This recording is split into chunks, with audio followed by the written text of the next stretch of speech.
28 जानेवारीला अजित पवारांचा विमान अपघात झाला। त्यानंतर राजकीय हालचाली सुरू झाल्या, चौकशी सुरू झाली आणि आणखी एक गोष्ट सुरू झाली ती म्हणजे शंका घेणं।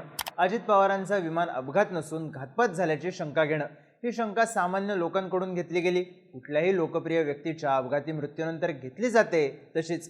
पण विषय फक्त सामान्य लोकांवर थांबला नाही, अनेक नेत्यांनी सुद्धा अशीच शंका घेतली, वेगवेगळे प्रश्न उपस्थित केले। पण शरद पवार गटाचे आमदार रोहित पवार यांनी 10 आणि 11 फेब्रुवारीला मुंबई आणि दिल्लीत पत्रकार परिषद घेतली। या पत्रकार परिषदेत त्यांनी घातपात असल्याचं आपल्याला का वाटतं हे सांगितलं आणि त्यानंतर एक नाव संशयाच्या भोवऱ्यात आलं, ते नाव प्रफुल्ल पटेल। राष्ट्रवादी काँग्रेसचे राष्ट्रीय कार्यकारी अध्यक्ष प्रफुल्ल पटेल।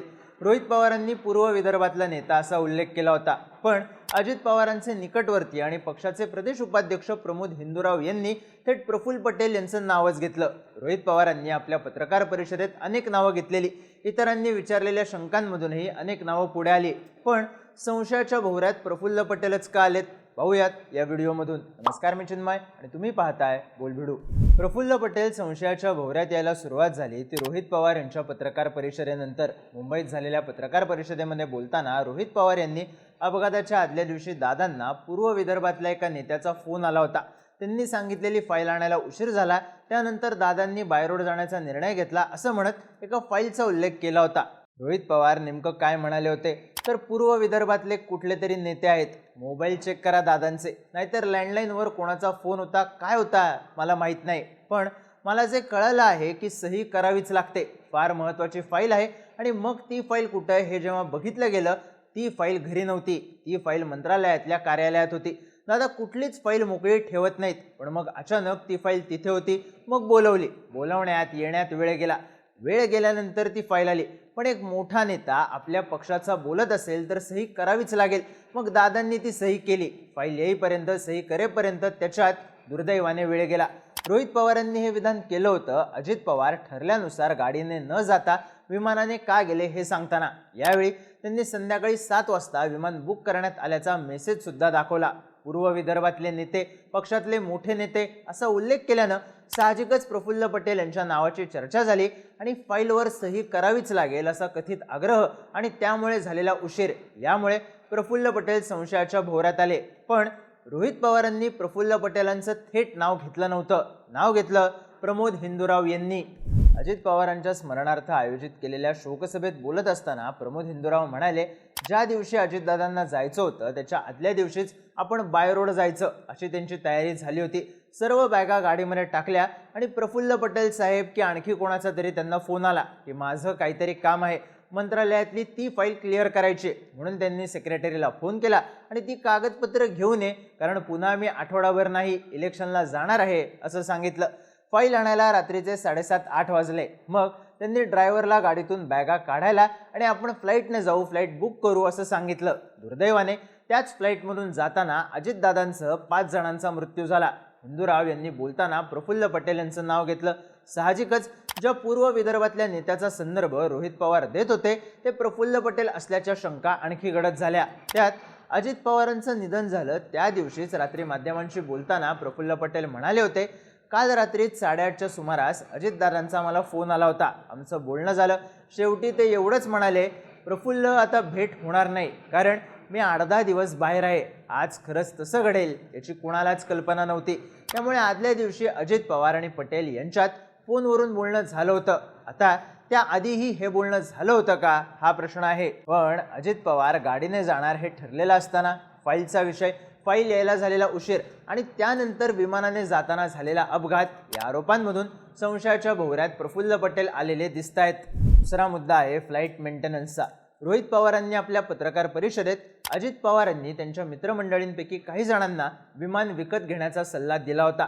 तुम्ही विमान विकत घेतलं की मी ते वापरेन असं दादा म्हणाले होते असा दावा केला। यावरून त्यांनी अजित पवार विमान प्रवासाबद्दल साशंक होते का असा मुद्दा उपस्थित केलाच, पण सोबतच त्यांनी विमानाच्या मेंटेनन्सबद्दल सुद्धा शंका घेतली। त्यावेळी बोलताना रोहित पवार म्हणाले, या देशात 2च MRO म्हणजे मेंटेनन्स, रिपेअर आणि ओव्हरहॉल आहेत, एक मुंबईच्या आसपास आहे, प्रफुल्ल पटेल साहेबांची मालकी आहे त्या MROची असं आम्हाला त्या ठिकाणी कळतंय, आणि दुसरं दिल्ली साईडला आहे, पण या VSR कंपनीकडे एक वेगळा MRO होता असं म्हणतात। ते स्वतःच्या कंपनीच्या माध्यमातून ही सगळी 27 विमानं मेंटेन करत होते, पण जर MRO 2च असतील तर ते लोक कोण आहेत? जे लोक या VSR कंपनीत आज काम करतात, पूर्वी ते कुठे काम करत होते, कोण आहेत ते, कोणी सह्या केल्या, रमेश नावाचा माणूस कोण आहे, त्याचा काय अनुभव आहे, त्याला मेंटेनन्सचा प्रमुख का केलं, त्याला तुम्ही इन्क्वायरीसाठी घेतलं का, की तो गायब झाला, असे प्रश्न रोहित पवारांनी विचारले. याआधी रोहित पवारांनी अजित पवार ज्या विमानाने प्रवास करत होते त्यात तांत्रिक बिघाड असल्याचा दावा केला होता. विमानात बिघाड होता म्हणून विमान हवेत स्टॉल झालं, शेवटच्या 1 मिनिटात ट्रान्सपॉन्डर बंद पडला, अशा अनेक शंका त्यांनी विमानाबद्दलच घेतल्या होत्या. यातून रोहित पवारांचा रोख होता की विमानात बिघाड झाला असावा आणि मेंटेनन्स टीमने याकडे दुर्लक्ष केलं असावं. पण हे म्हणताना त्यांनी प्रफुल्ल पटेलांच्या कंपनीचा उल्लेख केला आणि 2-3 कंपन्यांमधलीच माणसं यात काम करतात असं विधान केलं. साहजिकच VSRच्या विमानांचा मेंटेनन्समध्ये गडबड होती हा आरोप आणि पटेलांची याच क्षेत्रात कंपनी असणं हा संदर्भ जोडला गेला, ज्यामुळे साहजिकच प्रफुल्ल पटेल यांचं नाव संशयाच्या भोवऱ्यात आलं. आता रोहित पवारांनी थेट प्रफुल्ल पटेल यांचं नाव घेतलं होतं तर त्यांनी पूर्व विदर्भातले नेते असा उल्लेख केला होता, पण प्रमोद हिंदूराव यांनी थेट प्रफुल्ल पटेल साहेब की आणखी कोणाचा तरी फोन आला होता असं म्हणताना पटेलांचं नाव घेतलं आणि रोहित पवारांनी सुद्धा हिंदूराव यांच्या वक्तव्याचा संदर्भ दिला. रोहित पवारांनी आरोप करताना VSR विमान कंपनी, एरो हँडलर कंपनी आणि पायलट सुमित कपूर यांच्याबद्दल आम्हाला शंका आहे असं सांगितलं होतं. त्यांनी प्रफुल्ल पटेलांकडे संशयाचं बोट दाखवलं असलं तरी थेट त्यांचं नाव घेतलं नव्हतं. मग तरीही पटेल संशयाच्या भोवऱ्यात फक्त जोडले गेलेले संदर्भ निघायला उशीर होणं, विमान मेंटेनन्स कंपनीची मालकी असणं यामुळेच आले का? तर नाही. आणखी एक मुद्दा चर्चेत आला राजकीय लाभाचा. अजित पवारांच्या अपघातानंतर अंजली दमानिया यांनी एक पत्रकार परिषद घेतली होती, ज्यामध्ये त्यांनी सुनेत्रा पवारांचा घाईघाईने शपथविधी झाला असं म्हणत एक वक्तव्य केलं होतं. आता पुढे पुढे असणारे तटकरे, भुजबळ, पटेल एका पायावर भाजपमध्ये जायला कधीही तयार आहेत आणि म्हणून त्यांनी हा सगळा राष्ट्रवादी संपवण्याचा घाट घातलाय का असा प्रश्न मला पडलाय. त्यांच्या या वक्तव्याचा संदर्भ अपघाताशी लावून प्रफुल्ल पटेल यांच्यावर आरोप झालेच होते. तेव्हाही प्रफुल्ल पटेल यांना होणारा राजकीय लाभ चर्चेत आला होता. पटेल यांच्याकडे राष्ट्रवादी काँग्रेसचं राष्ट्रीय कार्यकारी अध्यक्षपद म्हणजेच दुसऱ्या क्रमांकाचं पद आहे, त्यामुळे पक्षाची सगळी सूत्र त्यांच्याकडे येतात.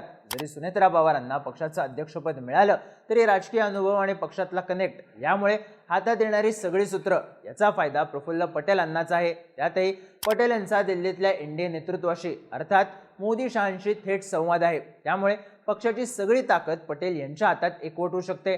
अजित पवारांचं अपघाती निधन होण्यापूर्वी दोन्ही राष्ट्रवादी एकत्र येण्यासंदर्भात चर्चा सुरू होत्या, पण अजित पवारांच्या निधनानंतर या चर्चा थांबल्या. अर्थात शरद पवार गटाच्या नेत्यांकडून यासाठी जोर लावला जात असला तरी अजित पवार गटाच्या ज्येष्ठ नेत्यांनी विलिनीकरणाच्या विरोधातला सूर पकडला आहे. प्रफुल्ल पटेल 11 जानेवारीलाच मुंबईत झालेल्या एका कार्यक्रमात म्हणाले होते, मी यापूर्वीच सांगितलं आहे की हे शक्य नाही, तरीही तुम्ही हा प्रश्न पुन्हा पुन्हा विचारत आहात. दोन्ही राष्ट्रवादी आता पुन्हा एकत्र येऊ शकत नाहीत. साहजिकच त्यांची विलिनीकरणाबद्दलची भूमिका स्पष्ट होती, त्यामुळेच विलिनीकरणाबद्दलची भूमिका, राष्ट्रवादीत मिळणारी ताकद, दिल्लीत वाढणारा होल्ड या राजकीय लाभाचं कनेक्शन, पटेलांवर फाईलवर तातडीनं सही हवी असणं, त्यामुळे उशीर झाल्याने अजित पवारांनी विमानाने जाण्याचा निर्णय घेणं, विमानाच्या मेंटेनन्समध्ये काम करणारी कंपनी असणं या सगळ्या आरोपांचे लावलं जात आहे. त्यामुळेच प्रफुल्ल पटेल संशयाच्या भोवऱ्यात आलेत. रोहित पवारांनी केलेले आरोप, प्रफुल्ल पटेल यांच्या भोवती उभा राहिलेला संशय, याबद्दल तुम्हाला काय वाटतं? तुमची मतं आणि प्रतिक्रिया कमेंट करून नक्की सांगा आणि माहितीपूर्ण व्हिडिओज पाहण्यासाठी बोलबिडूच्या YouTube चॅनलला सबस्क्राईब करायला विसरू नका.